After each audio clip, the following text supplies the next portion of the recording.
Nós vamos celebrar a ceia do Senhor hoje.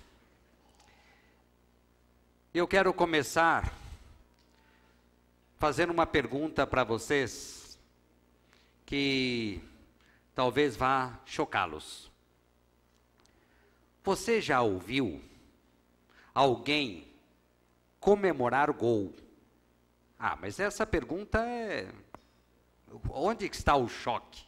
Alguém comemorar gol. Mas você já ouviu alguém comemorar a morte de outra pessoa? É estranho. É muito estranho isso.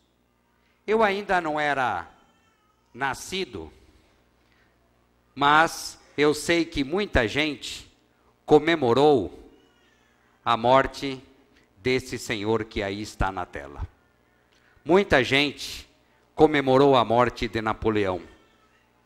Se você ainda não leu um livro do Machado de Assis, Memórias Póstumas de Brás Cubas, ali está registrado. Eu ainda não era nascido, mas sei que muita gente comemorou a morte de Hitler. Eu já era nascido e presenciei na televisão, e vocês também, muita gente comemorando a morte de Saddam Hussein.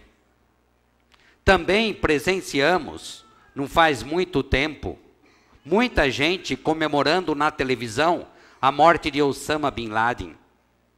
E eu me lembro até que houve críticas severas a isso.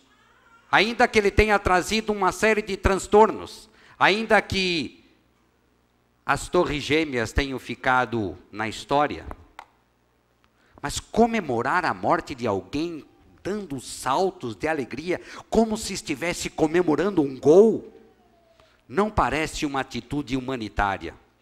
Claro, nem um pouco cristã. Mas infelizmente eu sei que há até pessoas que comemoram a morte de desafetos, de aniversários. Infelizmente há.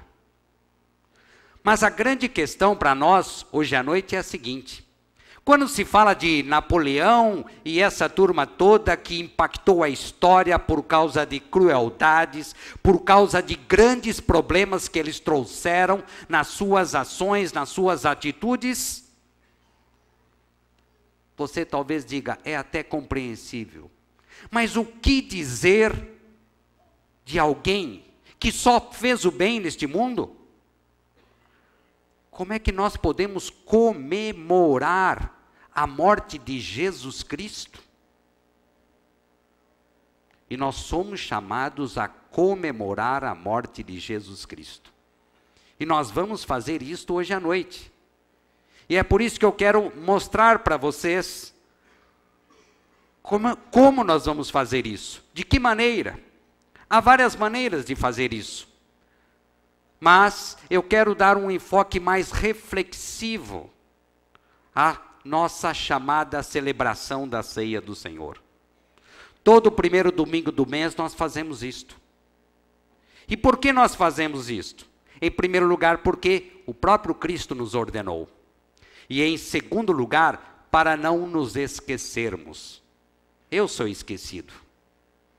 E talvez todos nós sejamos esquecidos. Nós até dizemos, quando chegam a época das eleições, que os eleitores se esquecem das falcatruas dos políticos e acabam elegendo outra vez, se esquecem.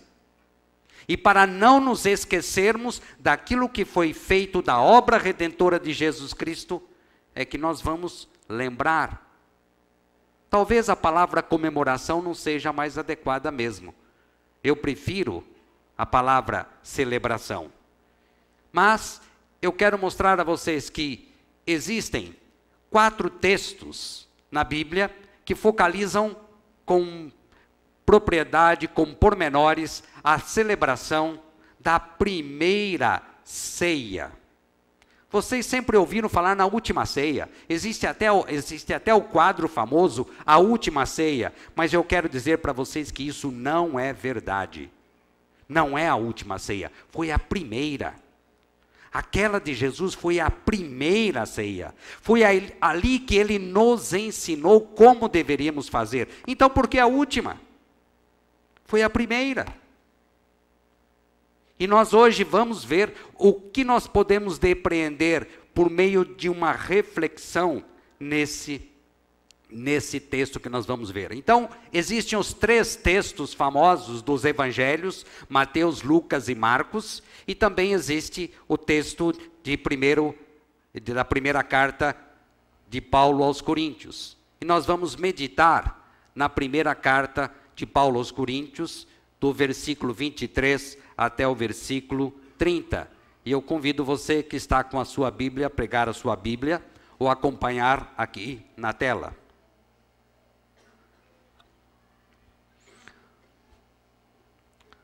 Paulo dizendo: porque eu recebi do Senhor o que também vos entreguei, que o Senhor Jesus, na noite em que foi traído, tomou o pão, e tendo dado graças, o partiu e disse: isto é o meu corpo que é dado por vós, fazei isto em memória de mim. Por semelhante modo, depois de haver ceado, tomou também o cálice, dizendo: este cálice é a nova aliança no meu sangue. Fazei isto todas as vezes que o beberdes em memória de mim. Porque todas as vezes que comerdes este pão e beberdes o cálice, anunciai a morte do Senhor até que ele venha. Por isso, aquele que comer o pão ou beber o cálice do Senhor indignamente, será réu do corpo e do sangue do Senhor. Examine-se, pois, o homem a si mesmo, e assim coma do pão e beba do cálice. Pois quem come e bebe sem discernir o corpo, come e bebe juízo para si. Eis a razão porque há entre vós muitos fracos e doentes, e não poucos que dormem. Que Deus nos dê um momento de reflexão profunda, que Deus fale ao nosso coração nesse tempo em que vamos meditar, em que vamos trabalhar nesta santa palavra. Esta é a minha oração para todos nós, inclusive para mim nesta noite. Sabemos que Paulo escreveu esta carta num contexto da igreja de Corinto. Havia uma série de problemas naquela igreja, naquela comunidade. Havia divisões e partidarismos. Havia desprezo dos mais ricos para com os mais pobres. E aquela comunidade era tão problemática que até no momento da celebração da ceia, eles arrumavam confusão e encrencas. Está lá no livro, na carta de Coríntios. E eram tais os problemas que Paulo diz que a disciplina de Deus estava já em curso naquela igreja. Se você olhar nesse versículo 30 que está aí na tela, reparem o que Paulo está dizendo: eis a razão porque há entre vós muitos fracos, doentes e os que dormem, os que já morreram. Isto quer dizer, o que eu vou dizer para vocês agora é interessante e é assustador ao mesmo tempo. Deus pode tirar de circulação quem está atrapalhando. E Deus tem todo o poder para fazer isso. E era isso que ele estava fazendo ali. Por quê? Porque eles não estavam levando a sério a celebração da ceia do Senhor. E é por isso que nós temos que entender de uma forma bem intensa o que significa celebrar a ceia do Senhor. Por isso eu quero convidá-los a ter um momento de reflexão na leitura desse texto. Por favor, pode rodar, que não está rodando aqui.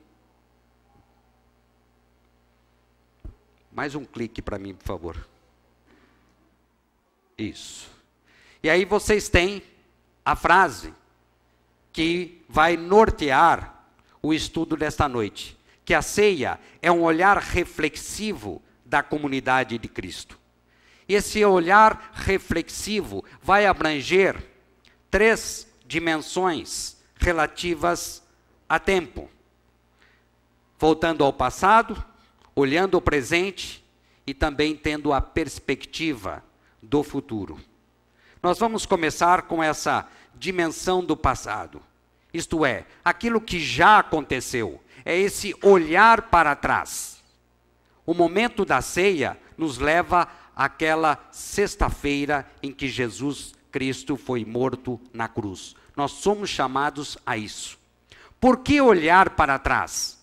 Porque foi ordenança de Jesus. Quando ele está dizendo, fazei isto em memória de mim.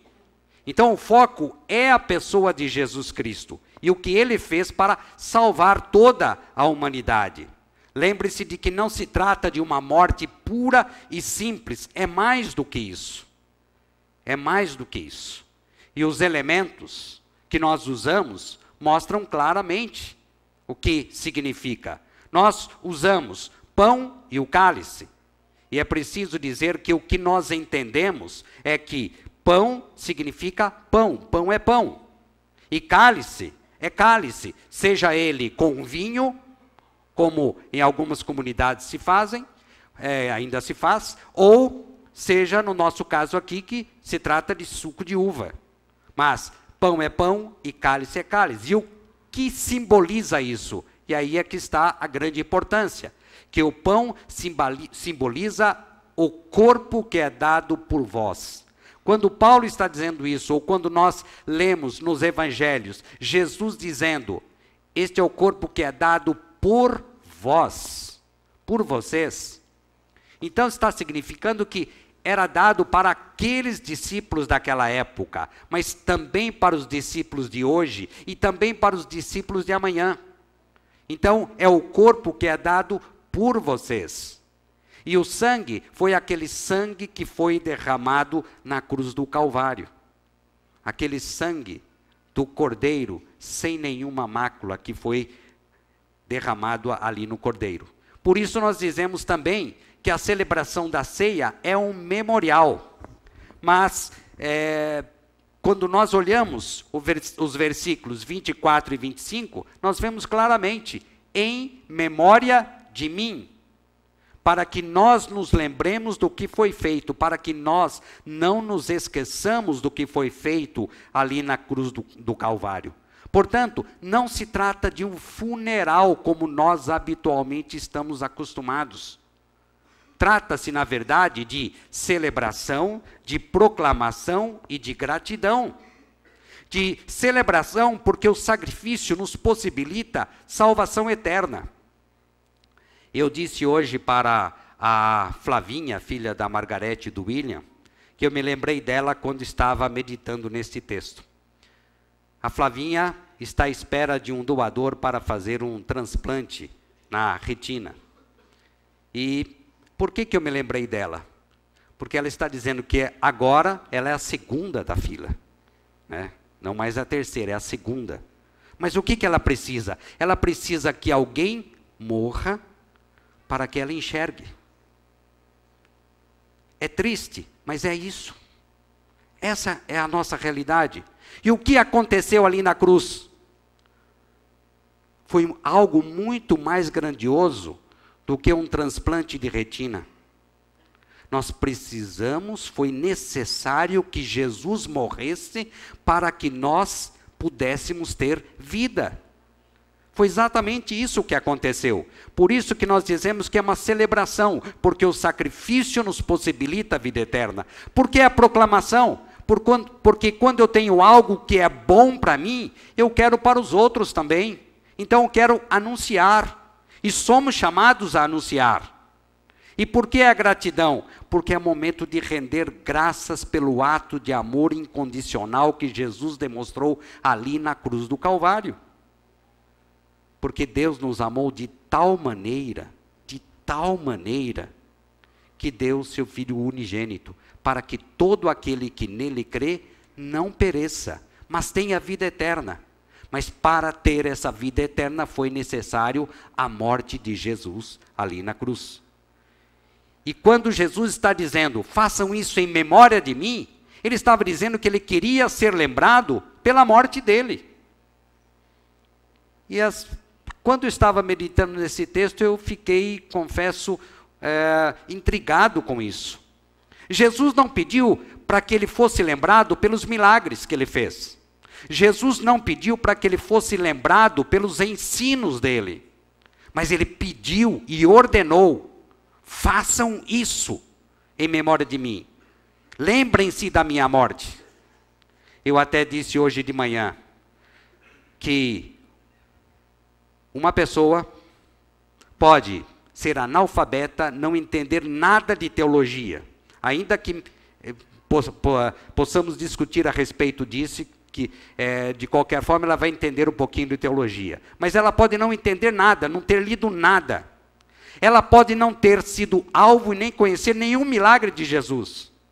Mesmo assim, ela pode ser salva por causa da obra redentora de Jesus Cristo na cruz. Por isso eu quero dizer a vocês que não existe cristianismo sem cruz. Sem cruz nós estaríamos perdidos. Foi a cruz do Calvário que possibilitou a nossa salvação. Por isso, nós comemoramos, nós celebramos a morte. Porque essa celebração é fundamental para a vida eterna. É a morte que dá vida. Por meio da morte de Jesus Cristo, nós ganhamos vida e vida em abundância. E é por isso que nós olhamos para trás e nós recordamos aquilo que já aconteceu. E esse é o ponto de partida. Aquilo que já aconteceu no passado. Você se lembra qual era o costume do judeu? Quando ele queria pagar os seus pecados, se libertar dos seus pecados, ele levava um cordeirinho sem mácula para o sacerdote. E aquele cordeiro era sacrificado. Nós não precisamos mais fazer isso. Porque o cordeiro de Deus, o cordeiro verdadeiro, já foi sacrificado uma vez por todas, na cruz, lá no passado. E isso aqui nos dá vida. Então, nós entendemos isso como sendo o fundamento, o centro da nossa salvação espiritual. A justiça já foi realizada, as exigências já foram cumpridas, a morte de Jesus Cristo é eficaz. Por isso, a celebração da ceia é um memorial do sacrifício em favor de toda a humanidade. A celebração da ceia do Senhor é um memorial de um ato de amor incondicional. Foi feito por mim, foi feito por você, foi feito por toda a humanidade. Mas isso também nos leva a uma perspectiva do presente. Aquilo que já aconteceu no passado, agora me traz para o presente. O que precisa acontecer? A igreja de Corinto vivia uma série de problemas. Nós aqui temos os nossos problemas. Talvez vários deles parecidos com o que Paulo enfrentou naquela igreja. E nós precisamos olhar para dentro. Uma perspectiva interior. Somos chamados a olhar para dentro. E isso você pode verificar aí no versículo 28, quando Paulo está dizendo: examine-se o homem a si mesmo. Isto é, faça um autoexame. Eu não tenho competência para examinar o meu próximo. Não tenho. E biblicamente eu não sou chamado a fazer isso. Mas eu posso examinar a mim mesmo pelo crivo do Espírito Santo. E é isso que nós somos chamados a fazer hoje. Esse autoexame para não participarmos da mesa de uma forma indigna. E eu quero voltar a esse versículo 27, quando se fala aí do indignamente. E eu sei que esse versículo tem levado muita gente a não participar da mesa do Senhor, a não ter o privilégio de participar da mesa do Senhor. Eu já conversei com pessoas que disseram: eu não posso participar da ceia. Mas por quê? Porque eu estou com algum relacionamento quebrado, ou porque eu estou frio diante de Deus, eu preciso primeiro arrumar a minha vida. Nada disso. Você precisa arrumar sim. se você está com o relacionamento quebrado, se você está distante de Deus, a primeira coisa que você tem que fazer é a seguinte: confesse o seu pecado, arrependa-se, restaure com o seu irmão ou com Deus e participe da ceia.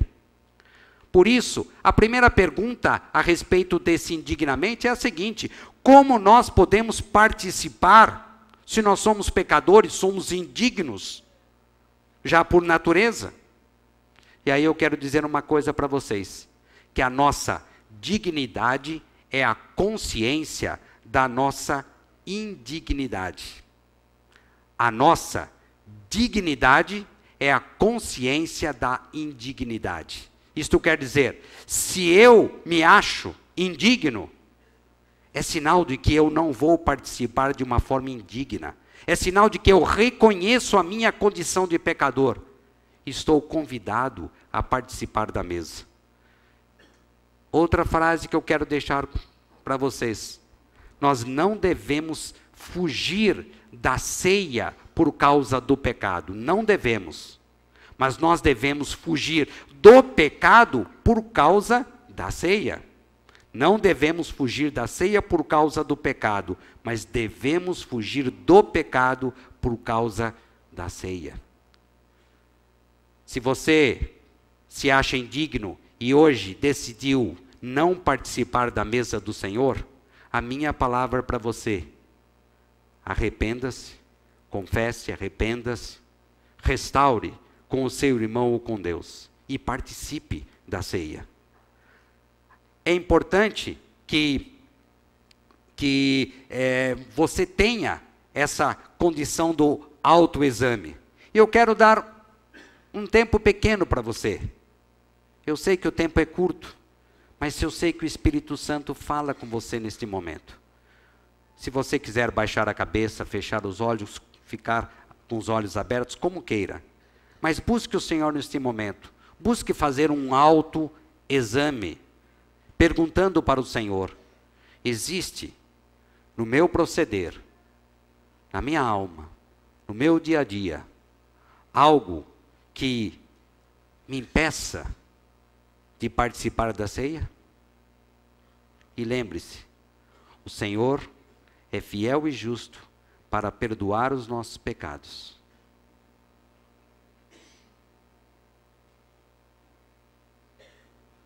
Se for um afastamento de Deus, se for promoção de discórdia, se for falta de pedido de perdão, falta de perdoar, não se sente à mesa com reservas, mas não deixe de participar.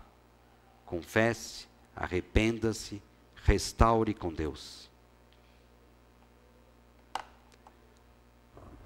E além de olhar para dentro, nós temos que olhar para o redor. No versículo 26, vocês têm um verbo que é extremamente importante, quando ele diz aí, anunciar. Anunciar é esse proclamar. Quando o Johnny aqui esteve, o que o Johnny está fazendo entre os atletas? Ele já fez no exército, ele já fez na Argentina, no Paraguai, lá em Florianópolis e agora está em Goiânia. Ele está anunciando que existe uma possibilidade de reconciliação com Deus. Ele está anunciando que nós somos indignos, pecadores e precisamos da salvação que é em Jesus Cristo. Então, quando nós olhamos ao redor, nós nos lembramos daquela pergunta que sempre é feita em tempos de celebração da ceia: será que alguém deixou de participar? Muitas pessoas vão deixar de participar da mesa do Senhor hoje, porque ainda não conhece esse Jesus Cristo que salva. Ele veio aqui para nos salvar. Eu disse hoje de manhã que estava o Daniel e a Maristela, que são nossos missionários lá no norte do Tocantins, entre os índios Craô. Há muitos Craôs que ainda não participam. Eu sei que há muitos aqui em São Bernardo que não participaram. Eu sei que há muitos portugueses, italianos e de tantas etnias que ainda não participaram. Por isso, eu quero lembrar que a ceia também é um momento missionário. É um momento em que nós nos lembramos que somos chamados a anunciar o evangelho redentor de Jesus Cristo.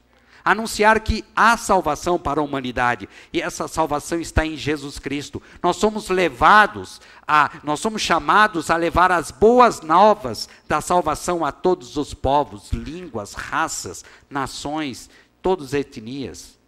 A levar esse Jesus Cristo que salva aos atletas, como o Johnny tem feito. E aqui nós somos chamados a uma nova reflexão.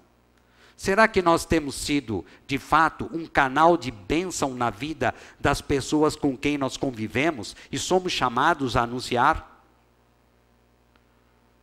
Como eu disse também hoje de manhã, o Igor, que estava cantando aqui há pouco, ele tem anunciado no Bola na Rede, para os meninos lá da Vila São Pedro. O pessoal da Cleide, do Seige, com todas as dificuldades que o Seige tem enfrentado, eles têm anunciado lá na Vila São Pedro. Quando você pega essa sacolinha, que eu não sei se está aí na sua frente, você está dizendo que você está se preocupando com aqueles que são carentes lá na Vila São Pedro.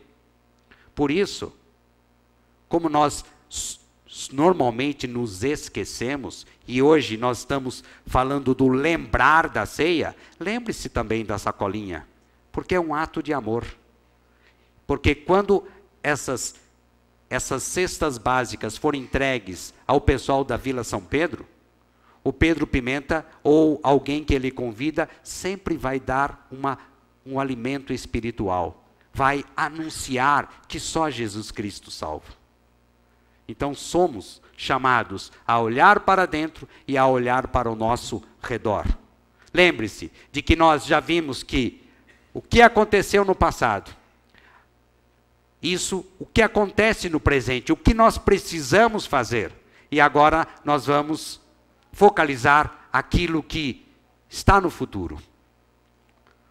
Há mais ou menos não, com certeza, 2 domingos, o Rodrigo aqui esteve e falou daquela grande luta que nós temos com a presença do pecado. Aquilo que eu quero fazer, e sei que eu devo fazer, eu não faço. Mas aquilo que eu não quero fazer, eu acabo fazendo. Muitas vezes é assim na nossa vida. Eu sei que nós somos frágeis, nós somos limitados, nós somos covardes.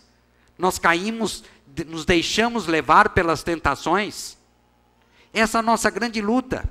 Isso pode trazer abatimento, desânimo. Mas o momento da celebração da ceia é o momento de não deixar se abater. Basta você olhar para o futuro. Isso traz o alento, isso traz a esperança. O que acontecerá? O que acontecerá? Olha o texto e veja o versículo 25.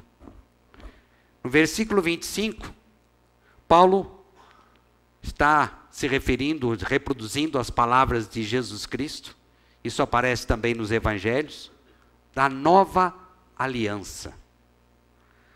A aliança era um acordo ou um pacto feito por uma parte, sendo que a outra parte envolvida poderia e ainda pode aceitar ou recusar, mas não pode modificar. O Johnny pode dizer lá para os atletas, só Jesus Cristo salva. Eles podem aceitar ou podem recusar. Mas eles não podem modificar isso, que só Jesus Cristo salva. É uma verdade absoluta. E quando Jesus está dizendo, este é o cálice da nova aliança. Lembre-se da antiga aliança, que estava baseada na lei. Nós não temos condições de cumprir a lei, como diz lá em Romanos e em Hebreus, nós vemos claramente isso. Não temos condições de cumprir a lei, então estaríamos perdidos. Mas com a nova aliança, nós podemos reconciliar com Deus, alicerçados no sangue derramado por Jesus Cristo ali na cruz. Essa é a nova aliança. Esse novo acordo feito, Deus e a humanidade. baseado na morte de Cristo. Quando nós fazemos pactos, podemos romper os pactos. Somos falhos. Muitas vezes somos tratantes, como dizia lá na minha juventude, e rompemos pactos. Mas o nosso Deus, que fez esse pacto, esse não é homem para mentir. Esse não é falho. Ele é o Deus puro, Ele é o Deus verdadeiro, que não mente. E quando Ele diz que é assim, está escrito na santa palavra de Deus, nós cremos nisso. E por isso, quando nós olhamos para frente, nós podemos saber claramente que existe essa nova aliança. Essa nova aliança que me garante a salvação espiritual, da parte dEle. Porque Ele cumpre aquilo que Ele promete. E quando eu olho para o versículo 26, aí eu não tenho mais dúvida nenhuma. Eu quero reler com vocês o versículo 26. Porque todas as vezes que comerdes este pão e beberdes o cálice, anunciai a morte do Senhor. Quando nós dizemos, anunciai a morte do Senhor. Certamente você já participou de algum funeral. E o que acontece? Aquele caixão e o corpo inerte ali. Quando Jesus morreu, não foi diferente. É claro que os costumes eram outros. Mas acontece que o nosso Redentor não tem, o corpo do nosso Redentor não está ali inerte. Porque não é um funeral comum. O nosso Redentor vive. Você sabe, o nosso Redentor vive. Ele vive, por isso que Ele pode garantir esse pacto, essa nova aliança. Por isso você pode olhar para frente e você pode agarrar a essa esperança de que Jesus Cristo voltará. É isso que está nesse versículo. Até que Ele volte. Jesus Cristo voltará. Ele voltará em glória. Ele voltará em glória. Nós não sabemos quando, ainda que haja uma série de conjecturas, não sabemos exatamente como vai ser, mas de uma coisa nós sabemos, Ele voltará. E Ele voltará em glória. Um dia, uma noite, não sei quando vai ser, a trombeta soará. E aí não haverá mais oportunidade. Por isso, você que está abatido, você que ainda não crê nesse Jesus, agarre essa grande esperança. Agarre. Ele é a única esperança que nós temos. Ainda que você tenha tribulações, ainda que você passe por uma série de problemas, mas agarre essa esperança. Jesus Cristo voltará e vai levar a sua igreja em glória. E quando nós agarramos a essa esperança, não há nada que possa nos desanimar. Quando você estiver fraco, abatido, lembre-se da celebração da ceia do Senhor.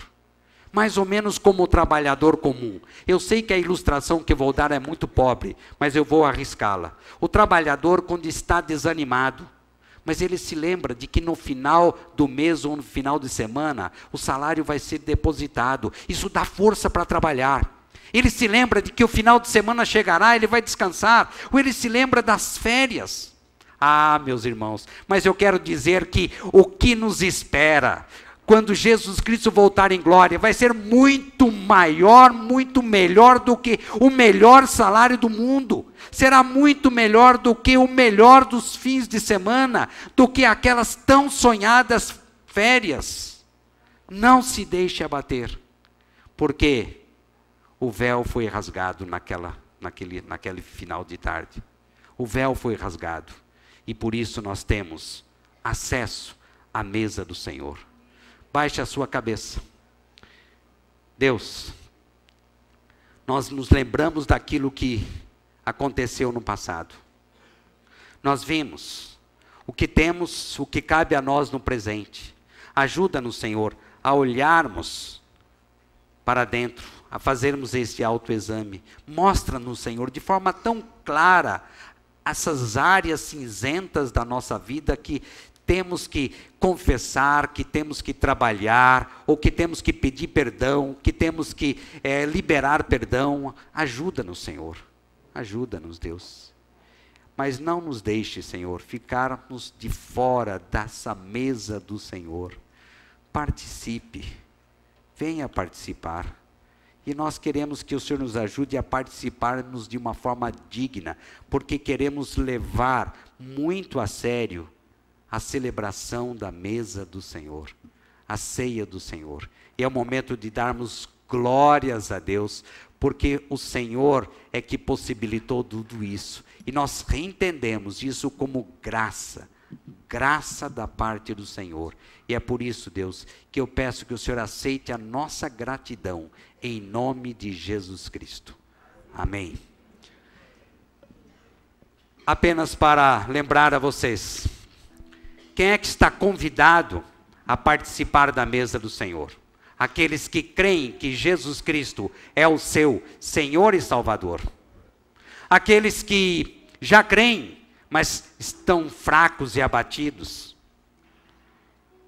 E você hoje entendeu que você se arrepende, você confessa e você participa, porque é privilégio participar.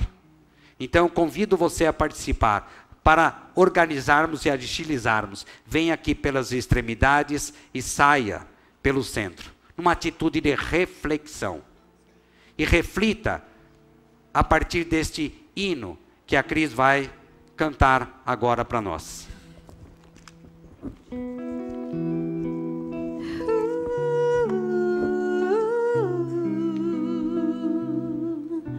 Pela via dolorosa em Jerusalém se viu os soldados conduzindo meu Jesus, e o povo a cercava ali para ver aquele que levava a cruz, com seu corpo já ferido e marcado pela dor, a coroa de espinhos viu então, e ouvia a cada passo escárnios a ferir-lhe o coração. Pela via dolorosa a sofrer terrível dor, como ovelha segue Cristo, Rei e Senhor. Quanto amor Jesus mostrou, sofrendo ali por ti, por mim. Pela via dolorosa ao Calvário já morri.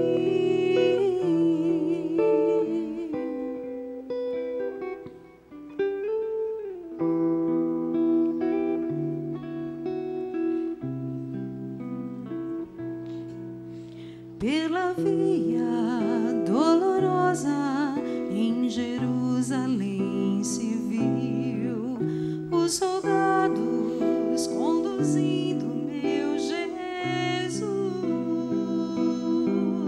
e o povo a cercava ali para ver aquele que levava a cruz. Pela via dolorosa a sofrer terrível dor, como ovelha segue Cristo, Rei e Senhor.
Jesus mostrou, sofrendo ali por ti, por mim, pela via dolorosa ao Calvário já morri.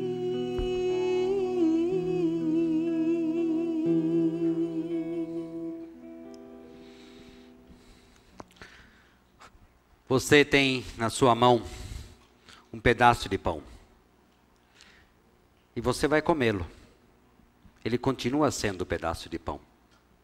Mas quando você vê e come este pedaço de pão, você se lembra de que Jesus andou por aquelas ruas de Jerusalém, que hoje é chamado de Via Dolorosa. Nós não podemos avaliar, por mais que você tenha até assistido a versão do Mel Gibson, nós não podemos avaliar o que foi o sofrimento de Cristo. O corpo dilacerado, sofrimento físico, sofrimento moral, foi xingado, foi cuspido, foi zombado. E ele não merecia nada, nada daquilo. Quando nós nos recordamos disso, sabemos quem deveria estar ali na via dolorosa era eu, porque eu sou pecador. Era eu que tinha que estar ali, mas eu não tenho condições, e ele foi por mim. E é com esse espírito de gratidão, celebração, e também de proclamação, é que nós vamos comer este pedaço de pão, lembrando que Jesus Cristo é o nosso Redentor. Comam.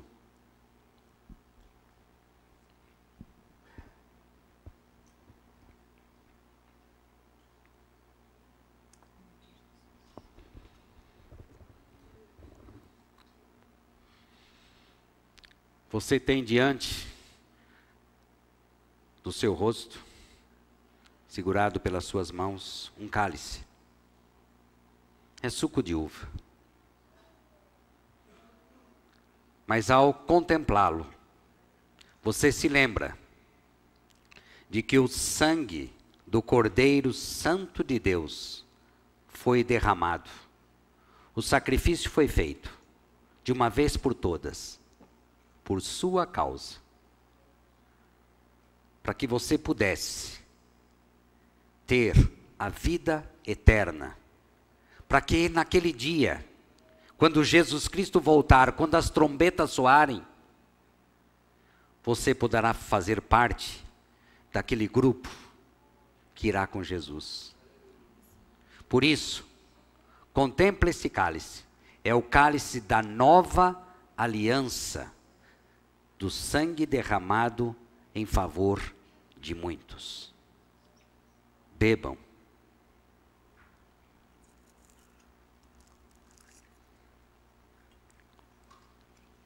Pai de amor, obrigado por esse tempo de leitura da Tua Palavra, de reflexão na celebração da ceia do Senhor. Obrigado, Deus, porque o Senhor não poupou aquele que não tinha pecado algum, e aqui veio, e aqui padeceu, para nos libertar da penalidade do pecado, e um dia, Deus, nós seremos libertos também da presença do pecado, por causa do sangue derramado por Jesus Cristo na cruz. E nesse espírito de gratidão ao Senhor, e sabendo que Jesus é a nossa torre forte, eu quero que você leve esta palavra que está ali no Salmo 27. Espera pelo Senhor, tem bom ânimo e fortifique o seu coração, porque o nosso Redentor vive para sempre. Aleluia.